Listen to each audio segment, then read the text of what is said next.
ערב טוב תושבי שער אפרים, ערב טוב תושבי ניצני עוז. הנה מה טוב ומה נעים, שבט אחים גם יחד. התכנסנו כאן הערב במפגן אחדות ראשון מסוגו, אפשר לומר.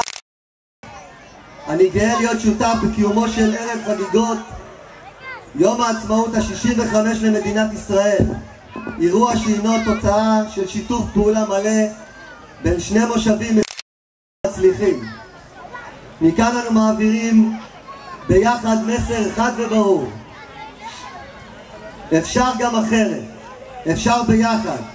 ואני מאמין בכל ליבי שהאחדות היא המתנה הטובה ביותר שאזרחים יכולים להעניק למדינה ביום הולדתה ה-65. השנה חוגג שער אפרים 60 שנה. בשמי ובשם תושבי ניצני עוז ברצוני לברך אתכם תושבי שער אפרים. עלינו להיות גאים ביישובינו שהגשימו את ערכי ההתיישבות, להודות ולהוקיר את דור המייסדים, ולהיות גאים בקהילה האיכותית שהתגבשה בשני המושבים, בחיי החינוך, התרבות המגוונים להם אנו שותפים.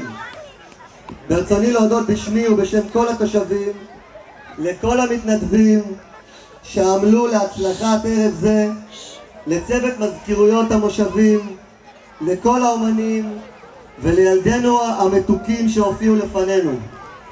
אני מאחל לכולנו ערב מענה ושמח, ולמדינתנו שחוגגת 65 מזל טוב, שלום וביטחון.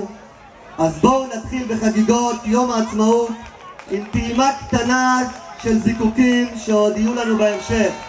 חג עצמאות שמח.